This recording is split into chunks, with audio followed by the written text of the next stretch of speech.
So I'm very honored to be invited here today to share on the practice of Buddhanussati. So today's talk will focus mainly on the practice. But before that, just share a little bit of the theories around the practice. Let me set up my laptop.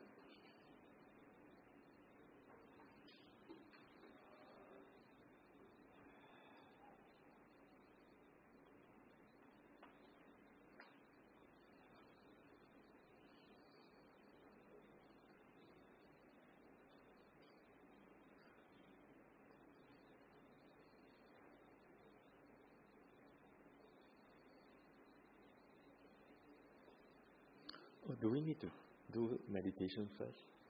Okay, yeah, we should do meditation first.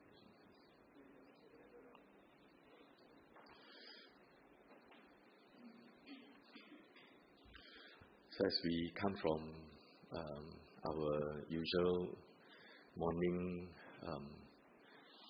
humdrums, busyness with this and that, so some of us might be restless, might be thinking of many things on the mind, and the mind may not be so receptive to the Dhamma.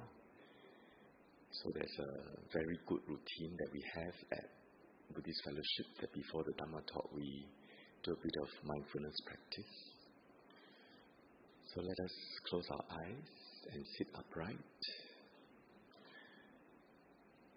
So it doesn't matter how you fold your legs or place your hands. What's important is the back, that we shall keep it upright.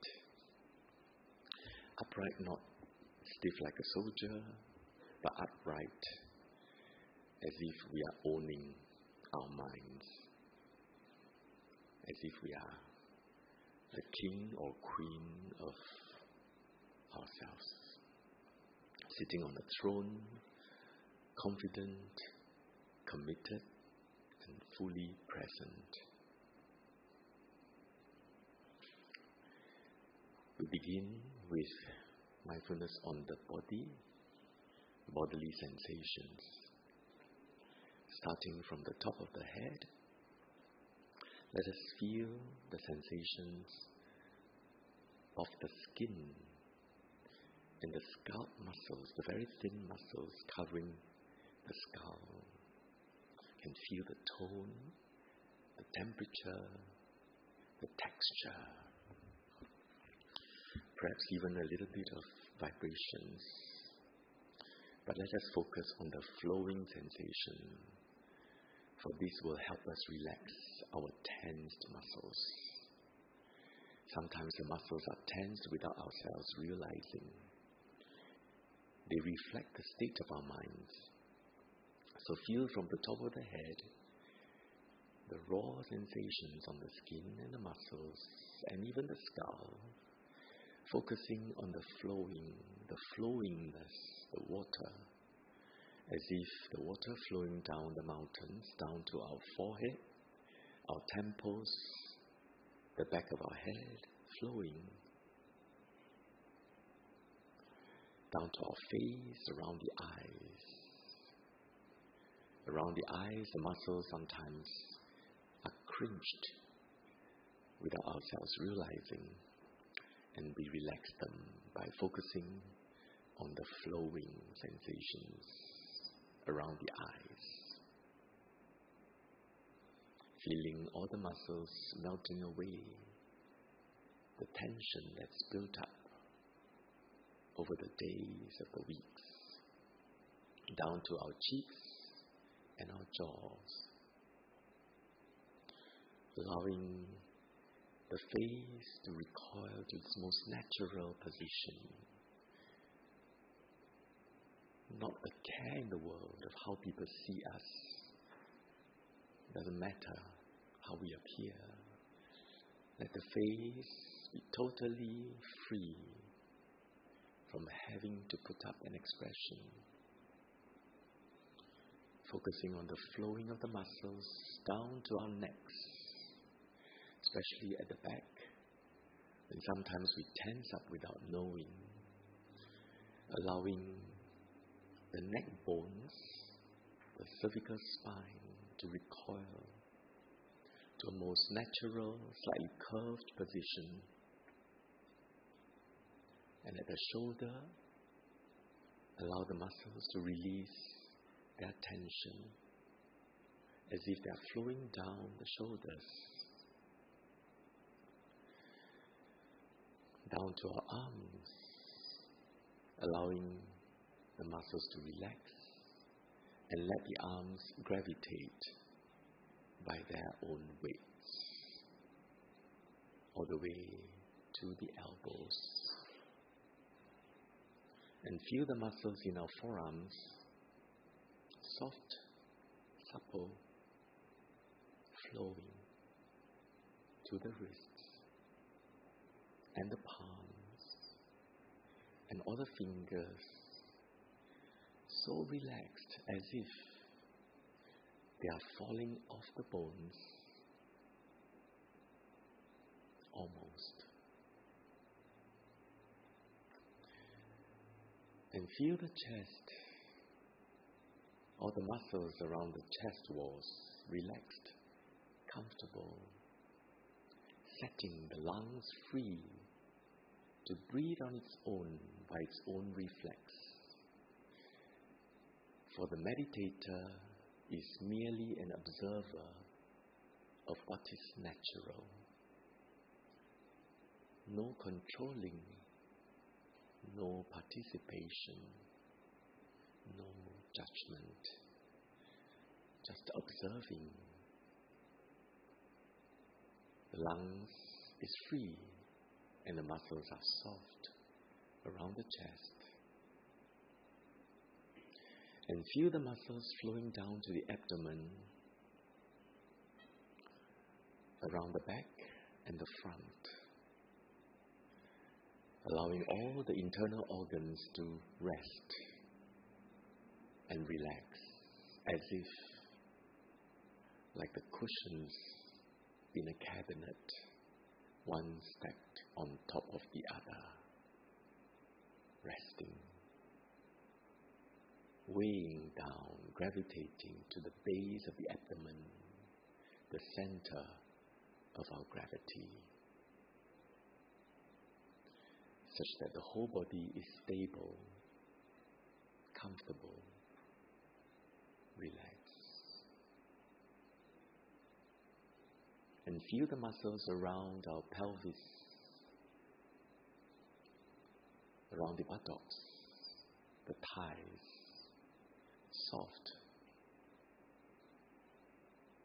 flowing, draping, flowing down to the knees, to the calves and the feet,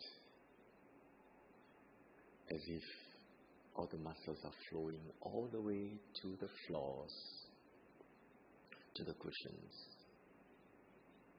And perhaps with a bit of light, we might see our skeletons when all the muscles have flown down to the floor.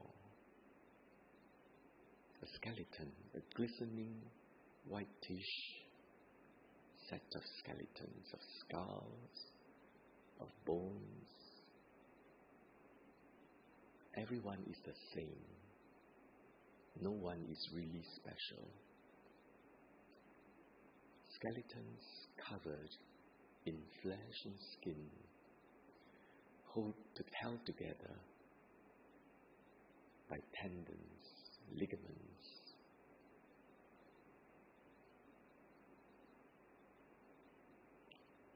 Such is the human body before it's even clothed and covered and combed and dressed and cleaned. Such is the human body.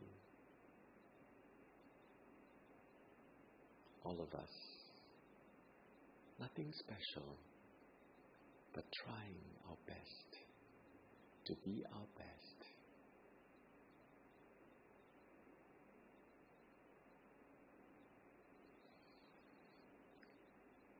Let us next relax the mind.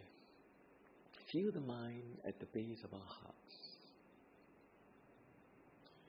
Also, like water, when all the winds have stopped, the water, like a pool of water that is still in the depth of the forest, all the ripples and the wavelets have subsided. The mind, like a pool of mirror, is still and reflective, observing sincerely, honestly, without controlling, without participating, and without judging. Like the mirror lake, reflecting of all the clouds and the flying birds, the sun, the moon, and the stars, passing through, observing. Such is the mind of a meditator, still and quiet, relaxed, honest, respectful, humble, clear.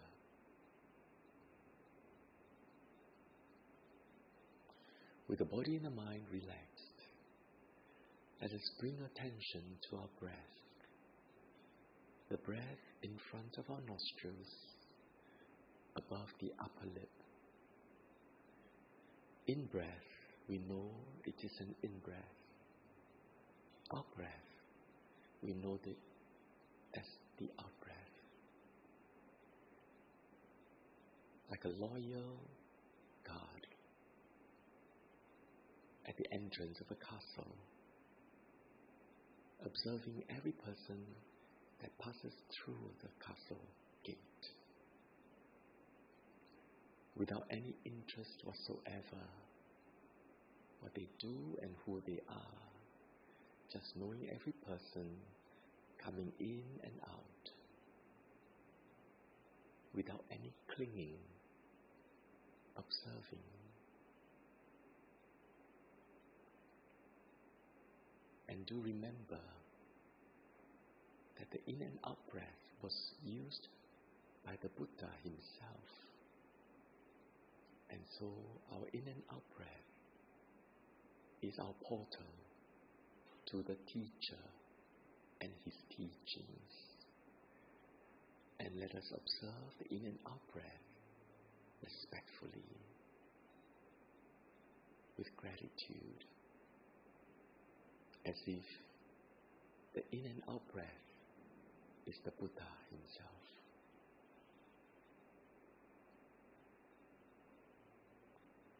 Knowing an in-breath as an in-breath, out-breath as an out-breath, a relatively long in-breath as a relatively long in-breath, and a relatively long out-breath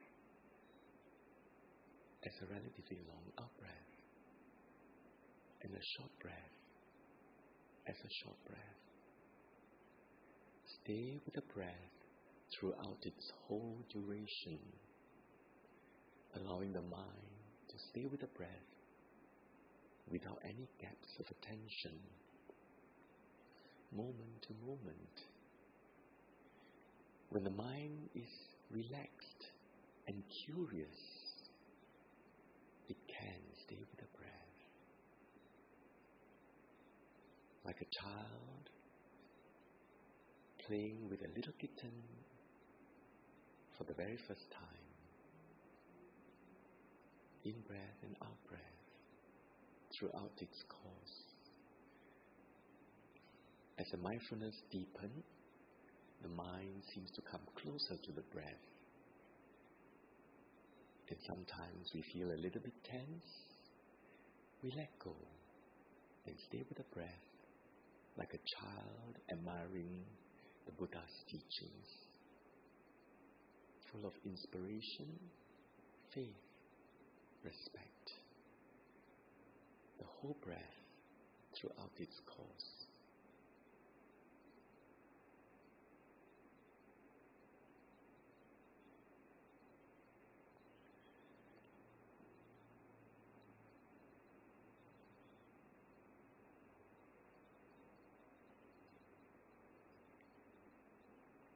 Before we emerge, let us, with the eyes closed, have a vision of ourselves and people around us in this hall, and sincerely, may all of us be well and happy, meaning every word. May all of us be well and happy. At our own time, let us open our eyes.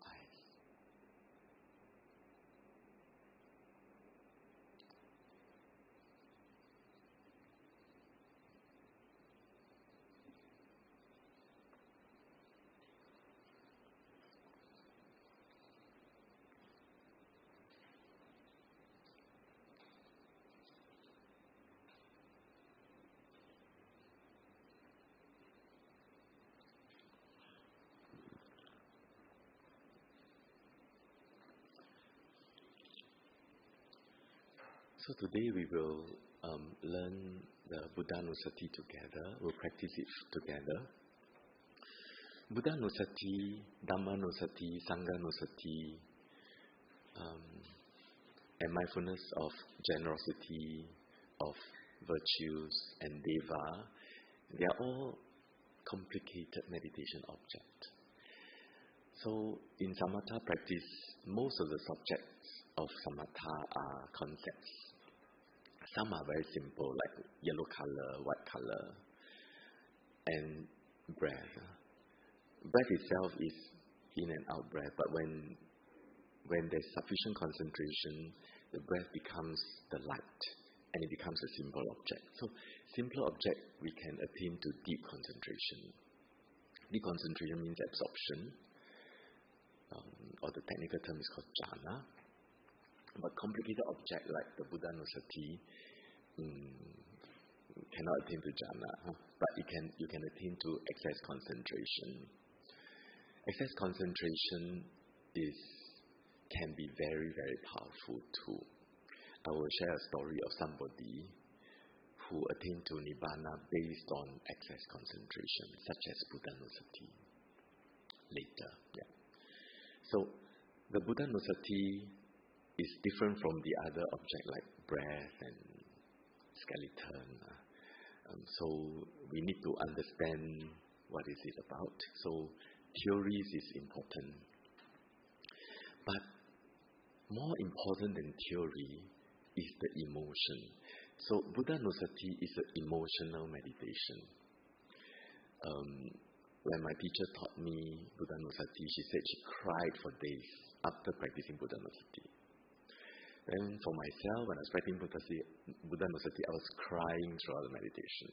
So it's a very emotional object. So if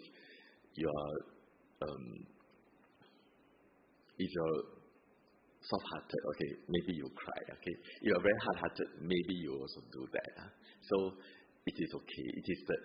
This is how this meditation is like. It's an emotional meditation. Okay. So I prepared a talk on 3 refuges before, and Buddhanussati is part of it. And I feel it is apt that I should just talk just a little bit about the 3 refuges. And I understand this series of meditation is actually 3, okay? It's Buddhanussati, Dhammanussati, and Sanghanussati. And these 3 form the subject of our refuges. So I'll just be focusing on Buddhanussati today. So what does it mean to be a Buddhist?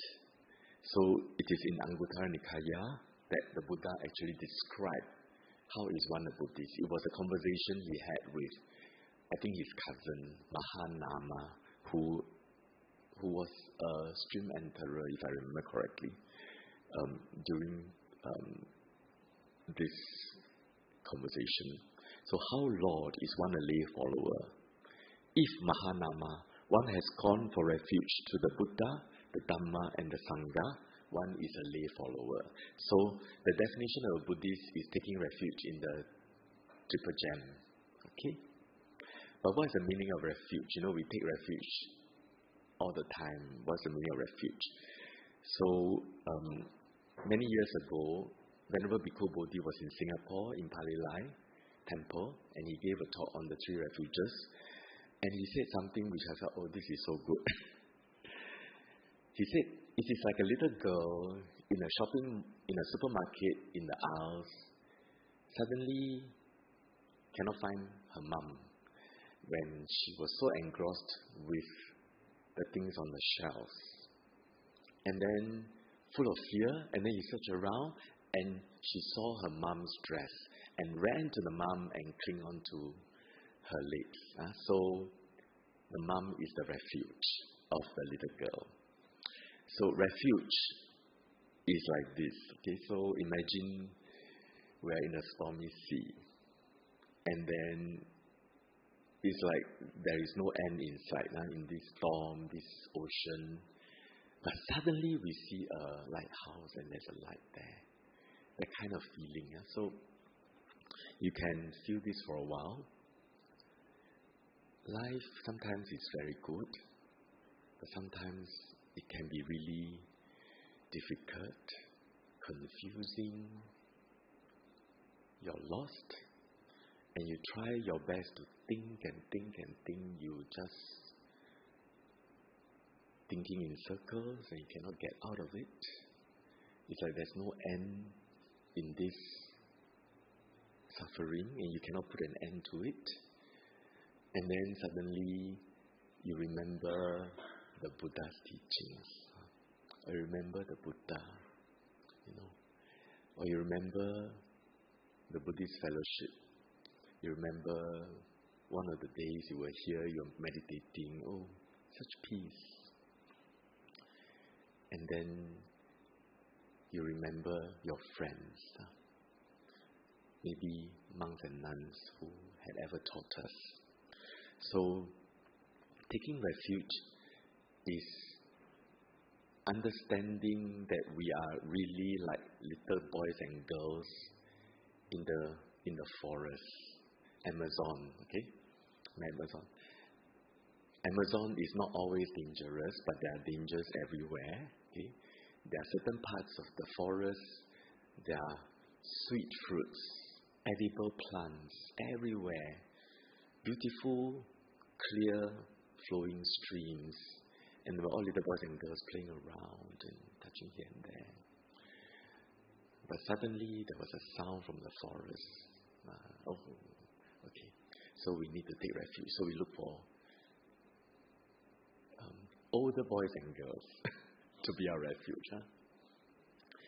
So life is a little bit like that. So we call this feeling. So what is the Triple Gem? So today we are just going to touch on the Buddha. Okay. So the Buddha, as we know, was somebody who was born around 2,500 years ago. He was born as a prince.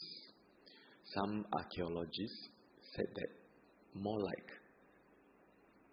the descendant of a tribal chief, but who knows, right? So, in the scriptures that's handed to us, he was a prince in Kapila, and he was a sensitive person. He perceived suffering in places where people don't see. He saw helplessness in getting sick, aging, dying, and he saw some kind of possibilities in a person who is ordained. And he has so much resolve that he decided to abandon the life of luxury in search of an end to this existential suffering that comes with life. And we know famously he spent many years in the forest. He learned from many teachers, all the way to the state of infinite conscious nothingness, and another one who taught him the state of neither perception or non-perception. But deep in his heart, he felt that it is not enough yet, even though the teacher said that you can take over from me to be the teachers of my groups of people. But he felt it is not yet enough to resolve the issue of aging, sickness, and death. But where did this come from, right? Sometimes when we arrive, we thought we have arrived, but someone like the Buddha didn't think he has arrived. There's something else he felt, that it has not arrived. And then he continued to pursue in search of this end of suffering, and somehow he learned about ascetic practice, and he took only 1 grain of rice a day, and many other austere practices. I don't know the details, but it was with 5 other ascetics, samanas. So if you go to India now, go to Varanasi, go to Ganges, you will see many of them are like that. So it's a tradition for a long time. So these are the samanas. And after, I think it was 6 years or 5 years, I can't remember now, 6 years, then he heard, he was not going anywhere, he was going to die. Okay, he was described in the sutta that his head was, a lot of wind in his head, and his body is full of aches and pains, and he could not go on. But he heard a lute teacher, a lute is like a string instrument, telling his disciple that if the string is too tight, you cannot play. If it's too laxed, it also cannot play. Then it sort of gave him some understanding, and recalled when he was a child, sitting under a rose apple tree. Rose apple is, I think it's our jambu or liambu. And he was meditating on the breath, and he was lifted from the floor on the ground, and he felt very peaceful. And so he felt maybe that is the way. But if you do that, you need to have some energy. So somehow there was a village girl called Sujata who offered him some rice gruel at that time, and he took it, and then he took over some offering of grass by a cow herd, and he sat under the Bodhi tree, and he made a determination: if I do not attain to enlightenment, I will not get up. So there's a lot of determination as well as effort. Okay, and in that sitting, he saw the law of karma, how beings are born many lives. After this, they go to this place, all determined by karma. And then he realized Nibbana. And initially he was contemplating for 7 days, or 7 times 7 weeks, 7 weeks. Sorry, I don't know my details, but I guess you know the drift. He was contemplating the Dhamma in all its aspects. And initially he felt this is so profound, it is going to be difficult for anybody to understand. But yet, there was a Brahma Sahampati who can read his mind. But of course, as a Buddha, you can read my mind, is fine, I'm totally transparent. So the Brahma came to tell him that, please teach. And then the Buddha saw that there are indeed some shamanas, they are very close to the surface. Yes, maybe they can learn. But you see, it's very hard for us as lay people to understand the Buddha's mind. I suppose, from such a lowly position, understanding theories only, for him, all beings must appear like aggregates to him. Just material phenomenon and mental phenomenon. Skeletons, then dressed up kings and queens and ministers, but they're just skeletons. But if we look deeply, they're just powders and bubbles and dreams, walking around as if everything is so serious, okay? Oh, they're like that. And then he doesn't just look at the being like that. He look at the being, immediately he can see their past. So this aggregates is a continuum of aggregates from the past, and it will continue like this. You can project it, okay, almost like universal AI, okay, and it's not just human data entry, it's also all beings have entered the data, okay, and all these big data, you can see where it's going to drift everywhere. It's nothing, it's just fountains of water, flames of fire, mounds of earth, gusts of wind, nothing, okay, but yet there are romances, there are thoughts and intellect everywhere, creating ideas and conceptualizing and acting based on their concepts. Just looking at this. Then for us, why can't the Buddha teach us, out of compassion? But to the Buddha, we are just fire gates across time and space. But Brahma Sahampati, who was revered by in ancient India, there are two groups of spiritual practitioners, the Shramanas and the Brahmanas. The Brahmanas, they respect the Brahma. To them, Brahma is creator. To them, Brahma is also the ultimate home where all of us go to. And all of us has a soul, and our soul will unite with the Brahma. And yet this Brahma came and asked the Buddha, please teach us. Everybody is so deluded. They think that I'm the creator. So, no, but Brahma didn't say that. But you can see the significance of Brahma imploring the Buddha to teach. And the Buddha, there's this being, which is also five aggregates, coming down and talking about this. And the Buddha taught why. The Buddha is different from Pachika Buddha. A Samma Sambuddha was driven by romantic idealism. Long time ago, when he was ascetic Sumedha, he was practicing in a mountain, all the deep jhanas, very, very peaceful, contented, can just die like this, will go to Brahma realm, fine. But he saw the king and his men are all very busy paving the road. And then he asked, what are you doing? So busy. Then they say that the Buddha is coming. That was Buddha Dipankara. Okay? Then when he heard of the Buddha, he was so inspired. There is such a being known as a Buddha, fully enlightened. Then her heart was soft.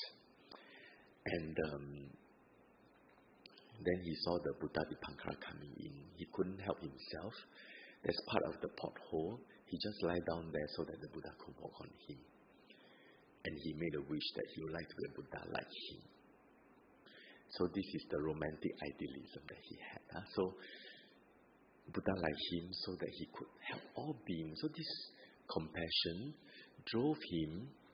At that moment, if he wanted to, he could become an arahant, like Shariputra, Mahamoggallana and so on. But he didn't want.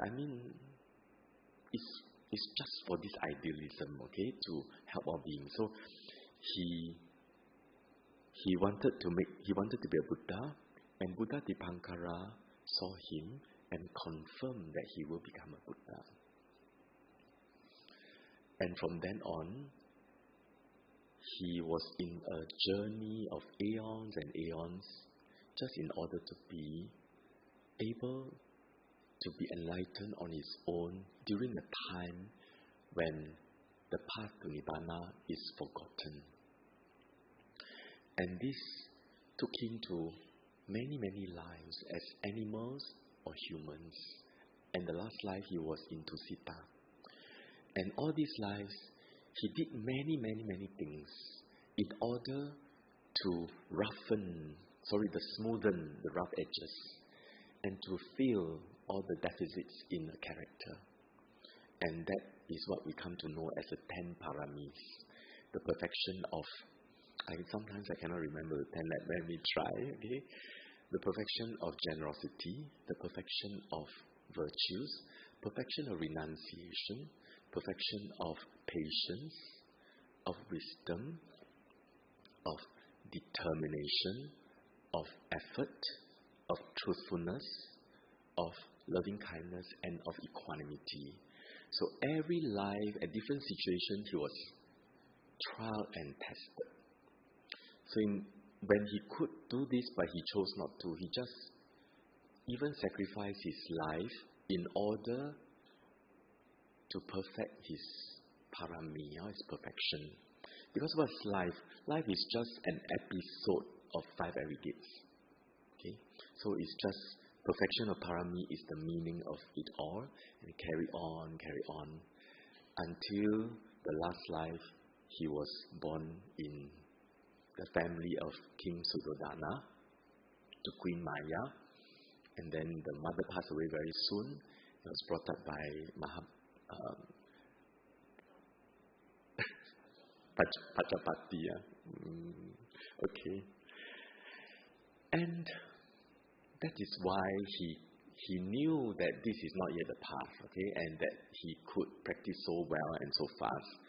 And so these 10 paramis became the 6 paramitas that you can find widely taught in the Mahayana tradition. And if you summarize everything, the Buddha represents wisdom and compassion. So this is the Buddha.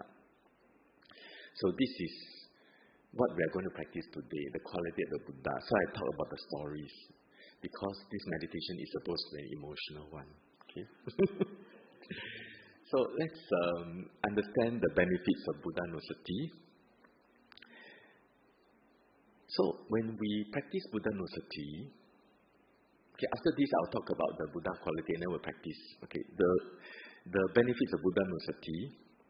When you're mindful on the quality of the Buddha, so imagine the Buddha is in front of all of us. For me, I am like just been granted this honor to share whatever little I know of his teachings here, seated here. And the Buddha is behind us, observing and guiding. Okay, so, and we are filled with inspiration and awe for him, for all the various reasons that is spoken or unspoken. And when the mind is so filled with this faith and awe, the mind becomes relatively quiet and calm, elated of joy, but calm, peaceful. We let go of everything else, because what really matters in front of the Buddha, the teacher, right? And when that mind happens, the hindrances are suppressed. Hindrances such as greed and hatred are suppressed. And the mind keeps thinking of the quality of the Buddha. Okay? Keep thinking of thinking of Buddha's greatness. Okay, that's another layman's term. Thinking of Buddha's compassion, thinking of Buddha's loftiness, his sublimeness. Okay? And this is applied thought. And when the mind is engrossed in this applied thought, it becomes sustained. When there's applied thought and sustained thought, there's joy, you know. And when there's joy, the body and the mind becomes calm. When it becomes calm, the body and mind becomes happy. And then the mind becomes relatively still.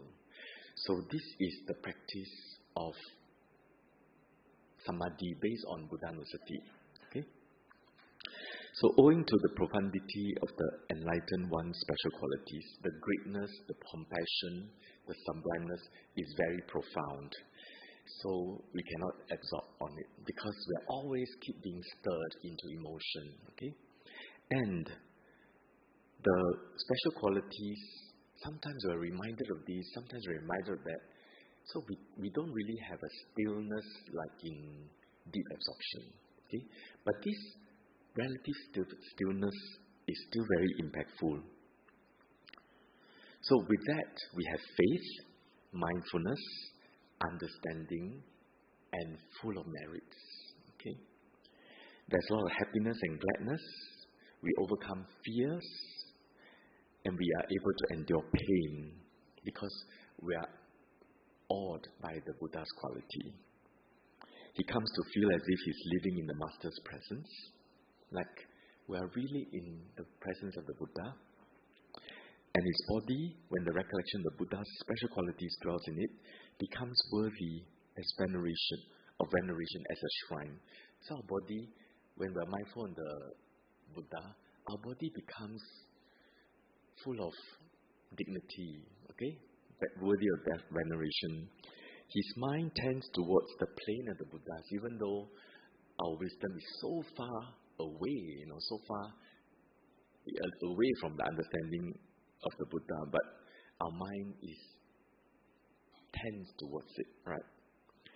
And when he encounters an opportunity for transgression, he's aware of conscience and shame, as vivid as though he were face to face with the Master. And if he penetrates no higher, he's at least headed for a happy destiny. So there are some stories from the commentaries. There was a story of a woodcutter's child. This woodcutter, he went to the forest to collect firewood, right? And then with his child. But then his cow that he used to carry the firewood drifted off and he couldn't find it. So he asked the child to wait for him, and it was a cemetery ground. Then he went to search for his cow. Then the child was like 7 or 9 years old, was sitting there. Then suddenly, according to the story, there were two spirits. They wanted to harm the boy for some reason. But the boy saw them and he just said, Namo Buddhassa, homage to the Buddha. When he said that, his mind was full of confidence, full of faith, calm and tranquil. And spirits, they can sense, and they feel, oh, this boy has faith, has confidence in the Buddha. And then, instead of harming the boy, these spirits offered him food, okay, worthy of the royalty. And so he was fed. And when the father came back, he told the father actually what happened. And the father was so surprised. And this was during Buddha's time. They went to see the Buddha. Then the Buddha said that, recalling the Buddha's quality, you fend away all dangers and evils. Okay? So this is how recalling the Buddha's quality protect us. Okay? Next time you can try. When I don't know about you, sometimes when in a plane the turbulence is very high. Okay. Namo Tassa Bhagavato. The Buddha is my teacher. The Buddha is the enlightened one. Just do that. Okay? In modern times, a lot of Chinese Mahayana, we also chant Guanyin Pusa. Okay? Also Dizangwang Pusa. All have the same effect. Okay? So this is important. So some of us are Buddhists intellectually. We may not be able to enjoy this benefit. Okay? Okay. The second story is a story of a dying young Brahmin, Mata Kundati. So he was a Brahmin and he was dying young. And when he was dying, just before he died, the Buddha came to visit him. And he saw the aura of the Buddha. He was so full of faith. He just full of faith, and the Buddha just came and then he died then. After he died, he was reborn in heaven. And then the Buddha says, Buddhanussati will give rise to a rebirth in a good place. This reminds me of the time when my father was dying. It was 2004 in February, just a few days after Chinese New Year. And so at least there are people coming to our house. Okay. But I went to visit Bante Visuddhacharya at the King Road. At that time he was at the Budok Road area. I said, my father is dying, what can I do? What can I say? He told me to teach him Buddhanussati.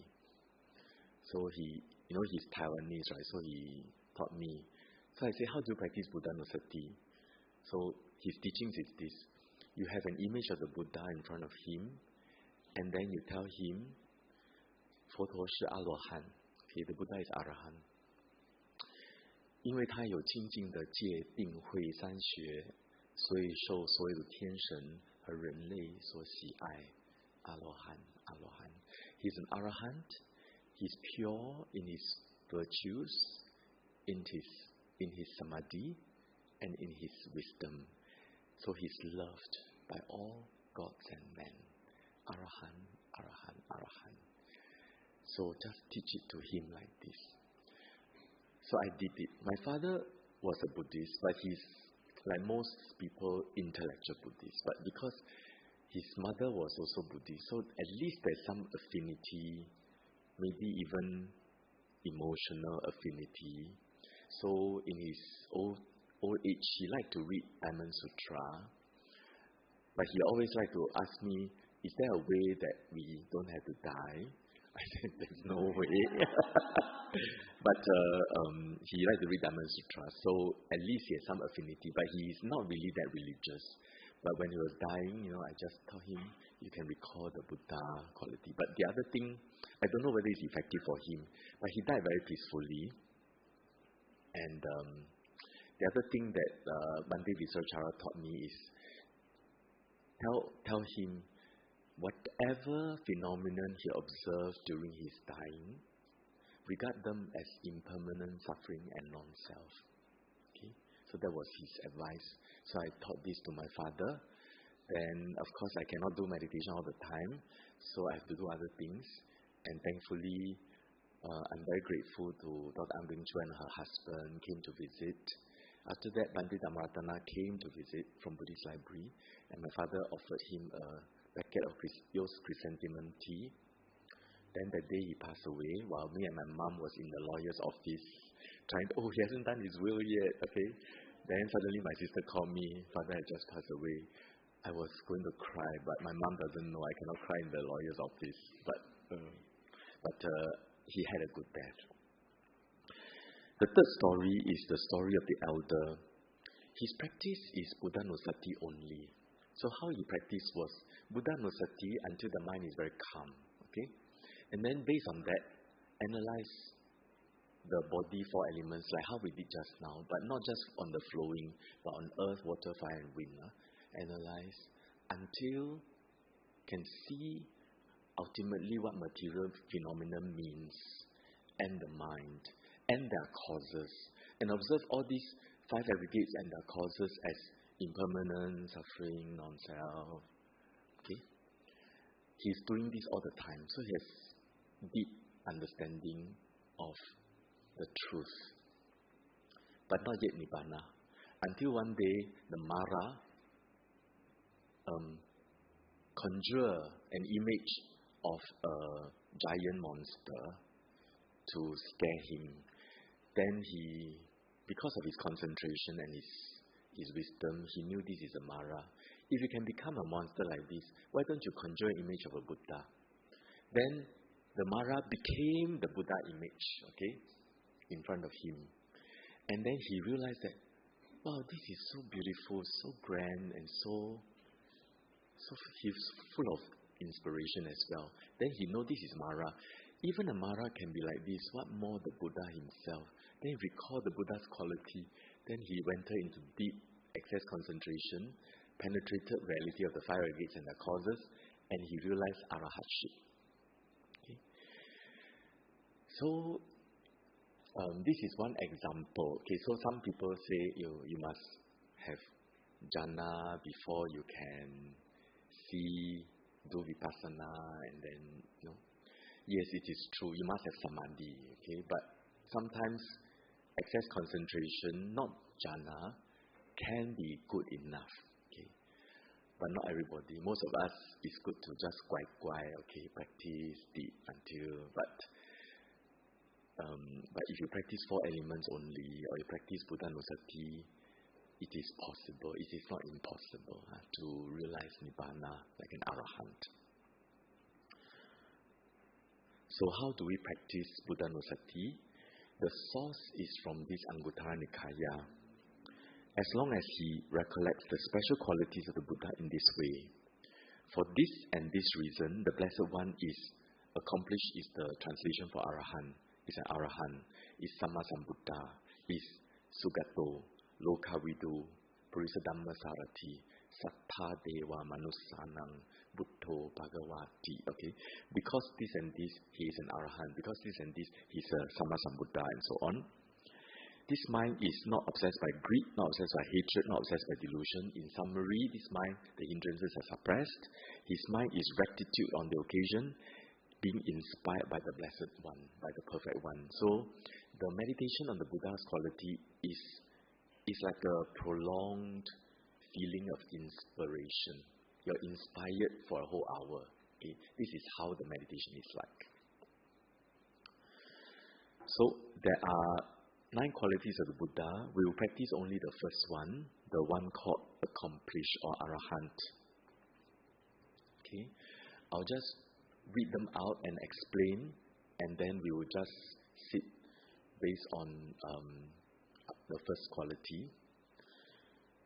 So we know it is Itipiso Bhagava Arahang Samma Sambuddho Vicca Charana Sampanno Sugato Lokavidu Anuttaro Purisa Dhamma Sarati Sattha Deva Manussanang Buddho Bhagavati. So, such indeed is a Blessed One. He is accomplished. What's the meaning of accomplished?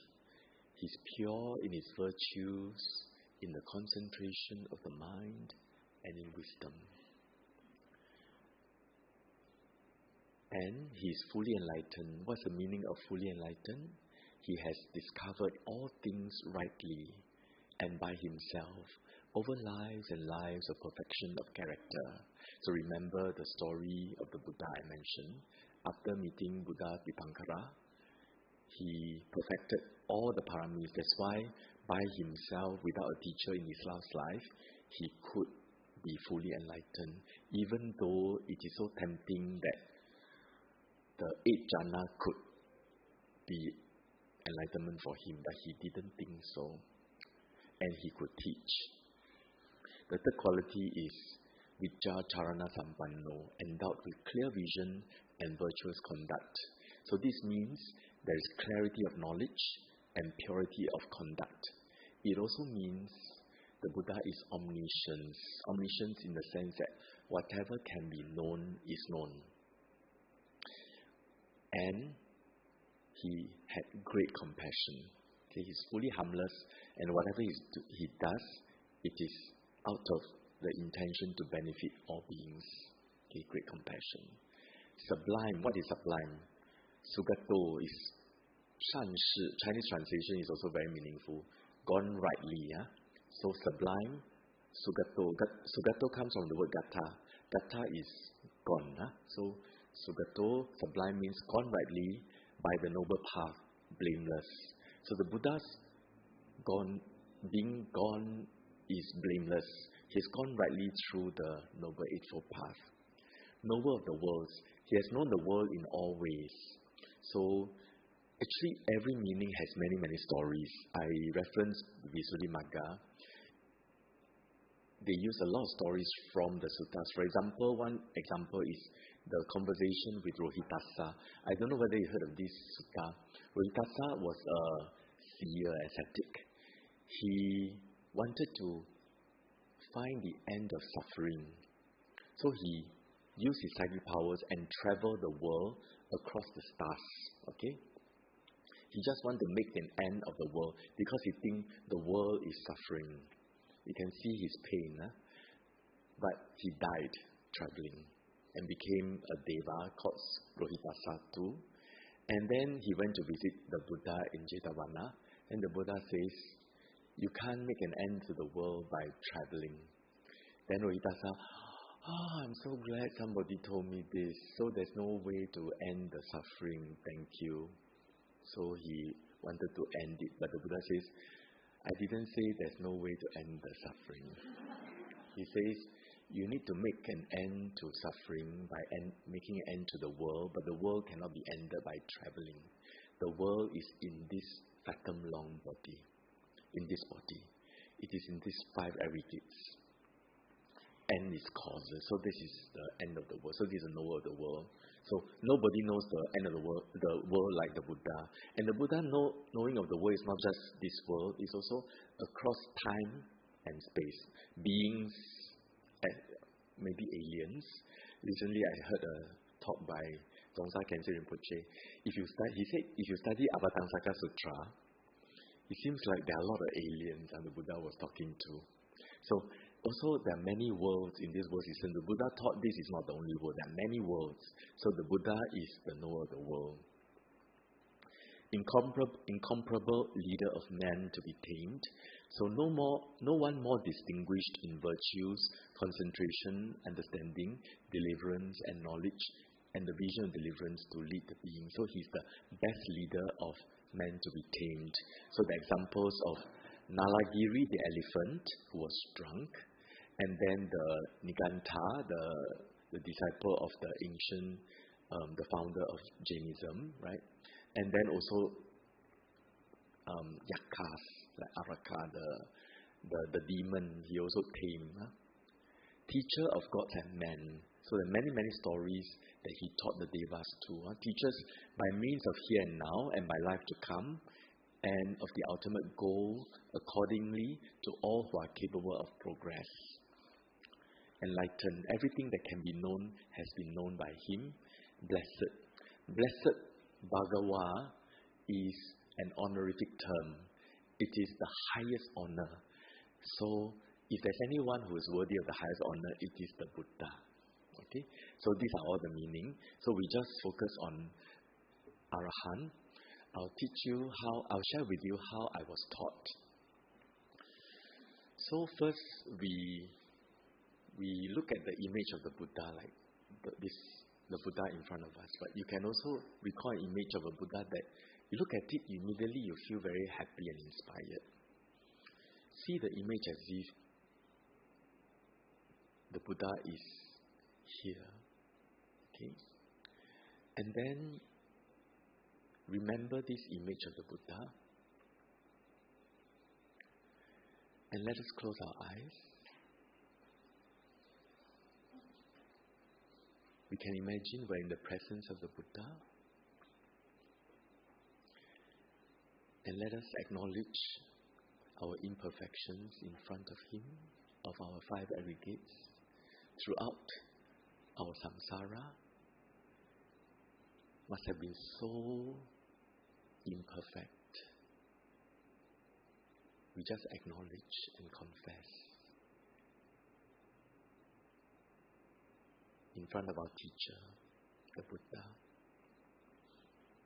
The Buddha is the Arahant. Why is he the Arahant? Because his virtues, his samadhi, and his wisdom is absolutely pure. So pure, he is loved and respected by all the gods and humans.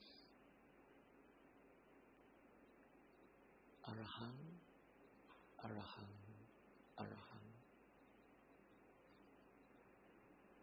For his virtues, his samadhi, his wisdom are pure,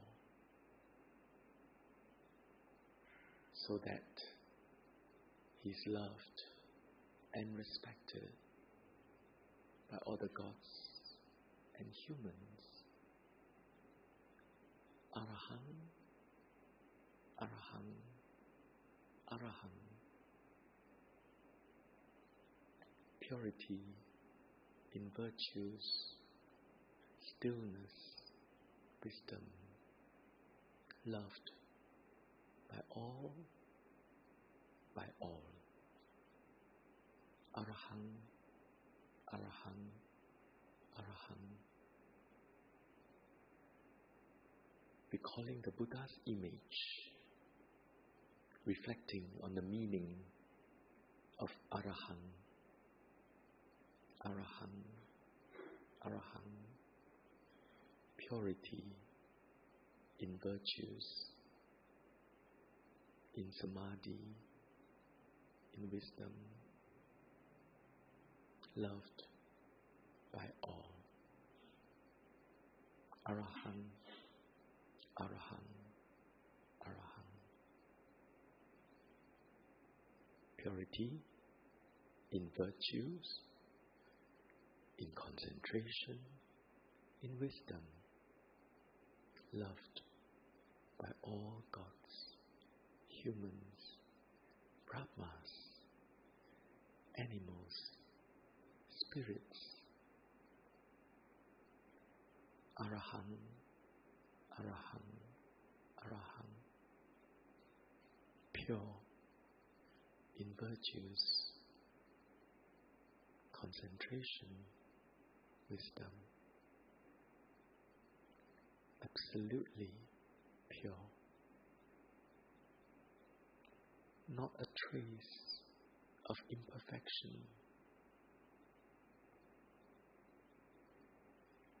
Arahant, Arahant, Arahant.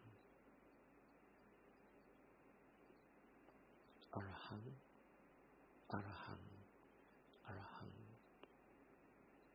Purity. Arahant, Arahant, Arahant. Let us stay quietly on this inspiration caused by this quality of the Buddha, that is Arahant, Arahant, which represents absolute purity of virtues, of mind, of penetrative wisdom, of omniscience. Arahant, Arahant, Arahant. Occasionally bring to mind the image of the Buddha. Arahant, Arahant. Silently, Arahant.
If the mind is distracted, just silently chant Arahant, Arahant, and recall the meaning of Arahant, Arahant, Arahant.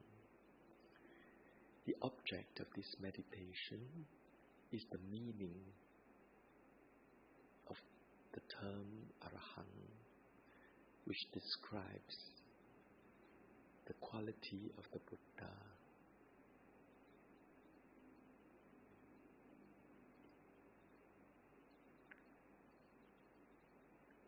occasionally bring to mind the image of the Buddha, for such image can arouse faith, mindfulness, joy almost instantly.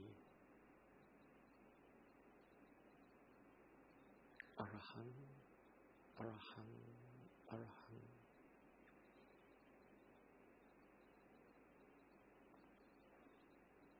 Arahang, Arahang, Arahang.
Gently, at our own time, we can open our eyes. But before we open our eyes, let us use this opportunity when the mind is pure to make a determination that for the rest of the day, may I stay mindful and happy. And we may open our eyes at our own time.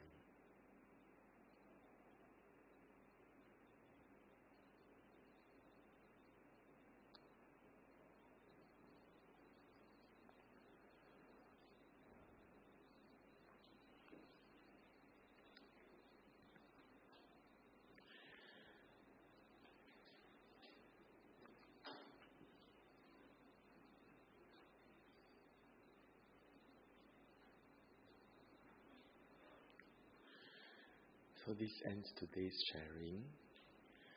Sometimes many of you will be practicing Anapanasati or 4 elements of the body or other meditation practice. Once in a while, it is good to do Buddhanussati. It gives you a lot of joy. And especially sometimes when you're down, do Buddhanussati. Nothing really matters. We have a teacher. We are Buddha's disciple. So 5 more minutes. Are there any questions?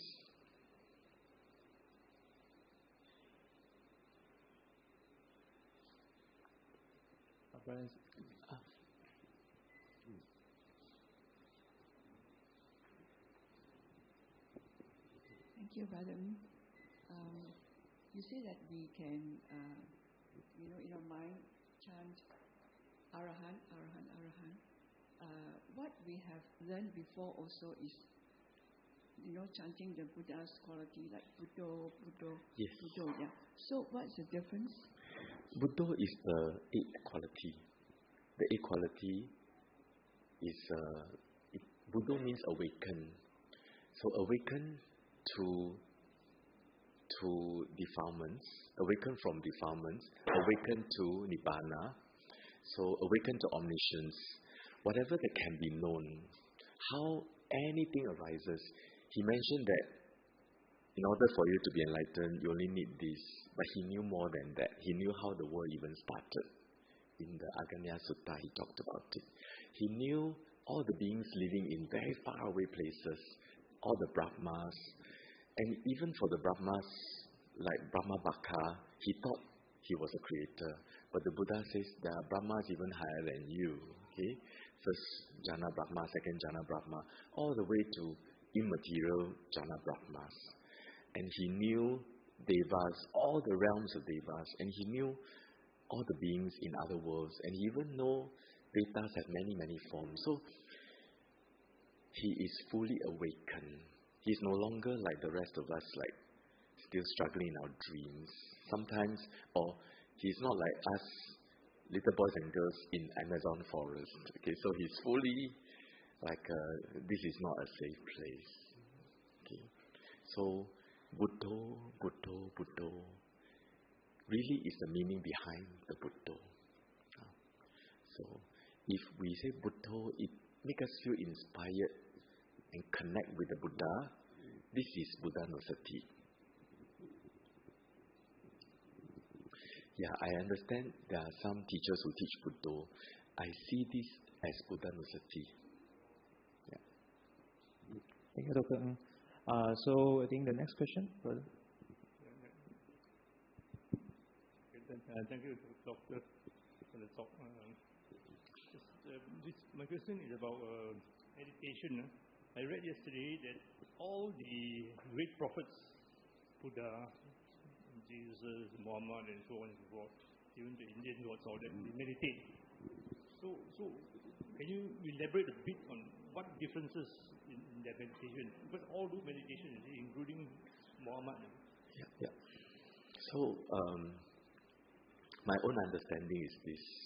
Without the right view, meditation, while it is good, will not lead to Nibbana, will not lead to the end of the world, end of these 5 aggregates moving around. But what may happen is that these 5 aggregates may be mindful on an object, whatever it may be, and be so still and peaceful, and may even be very, very still and live for a long, long time, when the causes of this existence end, which it will bound to be,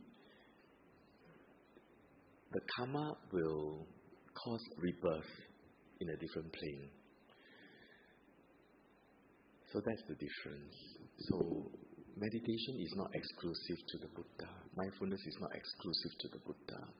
Love, compassion, faith, wisdom is not exclusive to the Buddha.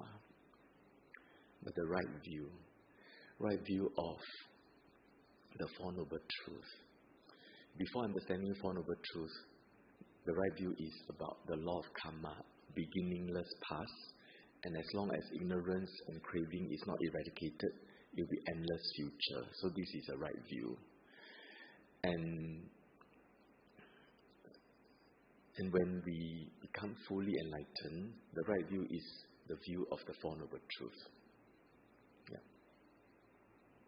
Thank you, Dr. Ng. We'll try to take one more? I don't know.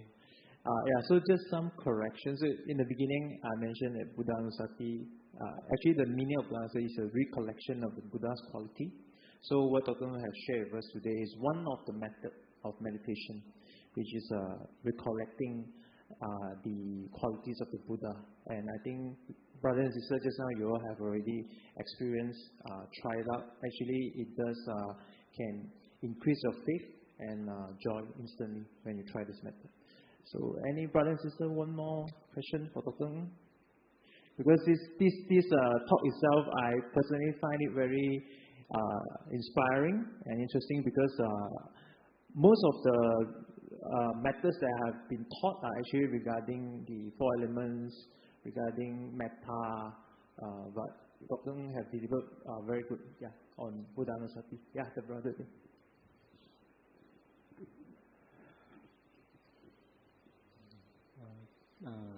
Dr. Ng, thank you for very comforting and very calm and serene thought and meditation guide. I learned a lot from the very beginning. You teach us about meditation of the four elements, and week by week at that time. I just want to maybe ask you, Dr. Ng, since we may be practicing the similar pattern of meditation, the understanding of meditation itself, when we have the samadhi, we meditate, we always heard about this vichara, vitaka, piti, sukha, and ekaggata. Is it correct that even if somebody who may not understand literally what is these five qualities, but when they meditate, when they reach the samadhi, this kind of understanding they know by itself? I don't think so. But they will know this is samadhi. What will happen is, say, totally illiterate person and never learn the Dhamma theoretically like us. So maybe he come across the Buddha, then he's full of awe. He offer a flower, pay respect, and the Buddha didn't say a word. Then he just feels so much sort of faith in this being that's so bright. He will attain samadhi, and he has got vitaka, vichara, ekaggata, piti, sukha, but he doesn't know what they are. Okay, and with that, can he realize stream entry? Yes, as long as you're samadhi, and if your samadhi is directed at the aggregate, so maybe you need the Buddha to guide you. All the tears you have cried is more than all the four oceans in the world. Okay, so maybe at that time he see the tears, and when there's samadhi, he can see the tears as just particles. Then he see the mind, all the anguish comes and go, and he can recall, I've done this so many times. This caused this, this caused this. He can see all these things, and then he can see every life is just like these five aggregates causing through one dream after another. But there is a pattern, there is a law, and that's the law of karma. Karma combined with ignorance and craving. What they want, they do, and this whatever they do has wholesome, unwholesome. Wholesome, they'll get it. Unwholesome, they will get it in a very unhappy way. And then they're reborn as one life after another. Even one life is 100 years, is actually a snap of fingers if you compare with billions of lives. So every existence is caused by karma, caused by ignorance and craving. All of us are just dreaming after dreaming after dreaming. Then they see all these causes and the conditions themselves are just arising and passing away. It is impermanent, moment to moment impermanent, and always helpless. I want to go here, I cannot go there. It's like you're always oppressed by this impermanence. And then you realize that all this thing about self is just just saying only, just semantic, just words only, nothing. There's no such thing as a real thing, as a self. And if you understand these deeper and deeper, that you see actually all these are mind and matter, and all these things are passing away helplessly, it's actually very scary. And then you feel like disenchanted, and then you feel you want deliverance, and then you continue like this, you're so peaceful already, you don't care anymore, and then maybe realize Nibbana, without even knowing Vitaka Vichara. So it's a samadhi, and then insights, and then realizing it. Okay, you can see material phenomena like that. Mind is like that, wanting to reach the object. But of course, we are talking about people with very good grounding from past lives, So when they hear the Buddha's teachings, immediately they can see all these things. The rest of us, we need to be a little bit more humble, so we need to study. Okay, so first jhana, okay, samadhi, yes, samadhi, good. Then we should learn why is this jhana? Okay, then you can check what is vitaka. You read the book. Vitaka is applied thought. It has a quality of striking on the object. Okay, keep striking. Striking is like thinking on the object. Sustained thought is like the sound humming, on the object. It's like the bell. We strike the bell. This is vitaka, and this humming is vichara. Okay. And then the mind liking the object is piti, is joy. And the body and the mind very, very peaceful. It is happiness, is bliss. And the mind being still of the object, only one state, very still. That is ekaggata. So the teacher will guide you. This is do you see this quality in your mind? Then you see, yes, I see this quality. Okay, reflect that this vitaka vichara is very disturbing. Second jhana don't have this vitaka vichara. Aspire to go into second jhana. Okay, go. Then the student, after going to first jhana, emerge from it, check the jhana factors, go back to the object, reflect on the imperfection of vitaka vichara. Then second jhana don't have, it's more sublime. Then go back on the object, vitaka vichara suddenly don't have. And then it's just a different state of mind. A lot of joy, a lot of bliss, and very, very still, even deeper. So that's how they go into second jhana. Why do you want to go to second jhana? Because second jhana is more peaceful than the first. The clarity, the light is brighter. You can see more penetratively. Because most of us, we're not primed like the Buddha's disciples during those times. We need as much jhana as possible in order to see the details and their causes. But it doesn't mean excess concentration cannot realize Nibbana. So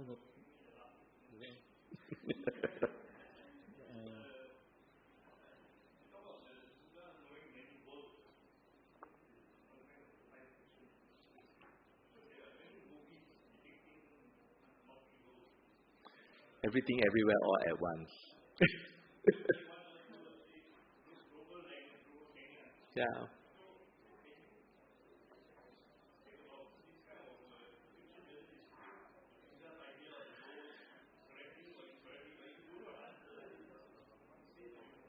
Yeah. The question is about whether did the Buddha see what the movie directors directed. I don't know. I mean, we are just learning. I'm just parroting whatever I learned from the books. Yeah. The way they talk about different worlds, that you have a parallel in another world. Like you have another parallel in Earth 3, maybe it's called Dr. Ng Wai Chong, but it's not you, it's a different one. So that sort of... I never read about this in the suttas or the commentaries, so I can only say I don't know. Yeah. Okay, thank you. Dr. Ng, just to clarify, just now you are saying that even if people who are illiterate, he can reach the jhana and become sotapan and the rest. Yes. Without understanding what is the theoretical. But my question is that after he reads or what, then he read the book. Oh, this is this. Oh, then he know that, oh, he have all this. So you agree with that? Yes. Yeah. So people without any education, they can practice very far, sustained by their past practices or paramis. But most of us, we need to practice and learn accordingly. We need the Buddha's teachings, or at least presented to something that we can understand. We don't have to be PhD in Buddhism, but say auntie, from Penang, learning about jhana. Then after that, this jhana. Then yes, check 5 jhana factors. Sayalay, I also don't know what I don't know everything. Also don't know. Then the teacher will say, it's like that, like that, like that. And you say, oh yes, it is really like tasting a herbal soup. Oh, this is a taste. It is beyond theory, but it is very practical. So all these theories are very practical. Yeah. It's just whether you can teach to somebody without very good linguistic skills, logical teaching and training and all that. Yeah. Thank you so much, Dr. Ng, for the inspiring and informative talk today. So brothers and sisters, let's say 3 sadhu to Dr. Ng. Sadhu, sadhu, sadhu. So next we will be doing our dedication of metta. So as usual on every Sunday service, after we do all the good merits, we would like to share our positive energy as well as our metta to wish the family members of our BF to have a speedy recovery. So first we have Mr. Tan Chok Hong. He is actually the father of our sister Michelle, currently in palliative care, and we would like to wish him be at ease and get well soon. So next is Miss Chu Hui Ling. This is a personal one. She's actually my cousin, currently battling cancer in SGH now. So we would like to share metta to her for her to recover soon. So let us dedicate the merits and closing. Dedication of merit to all celestial beings. Akasata cha bhummata devanaga mahidika punyang tam anumoditva chiram rakhantu lokasasanang. Akasata cha bhummata devanaga mahidika punyang tam anumoditva chiram rakhantu dhammang desanang. Akasata cha bhummata devanaga mahidika punyam tam anumoditva chirang rakhantu mam parang. Dedication of merits. In Anjali, let us invite all sentient beings to participate in our acquired merits. Ettavata cha amhehi sambatam punya sampadam sabe deva anumodantu sabba sampati siddhya. Ettavata cha amhehi sambatam punya sampadam sabe bhuta anumodantu sabba sampati siddhya. Ettavata cha amhehi sambatam punya sampadam sabe satta anumodantu sabba sampati siddhya. Dedication merits. Let us dedicate the merits of participating in a wholesome Dharma activity to our departed relatives and friends. Idang me nyatinang hotu sukita hontu nyatayo. Idang me nyatinang hotu sukita hontu nyatayo. Idang me nyatinang hotu sukita hontu nyatayo. End of service dedication. I dedicate the merits which I have accumulated to the cultivation of my mind in order to bring happiness and benefits to all sentient beings. I dedicated merits to my parents, children, spouse, relatives, friends, colleagues, and my adversaries, wishing them long life, good health, happiness, and prosperity. May we never part from the Triple Gem, and may we always walk the path towards enlightenment. Closing homage. Let us pay respect to the Triple Gem. Arahang Samma Sambuddho Bhagava Buddham Bhagavantang Abhivademi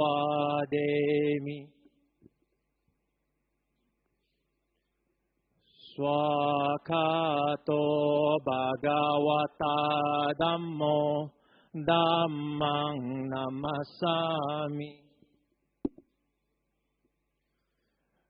Supatipano Bhagavato Sawaka Sangho Sanghang Namami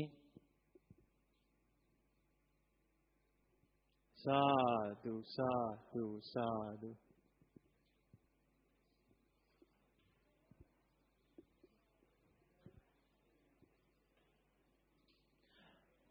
So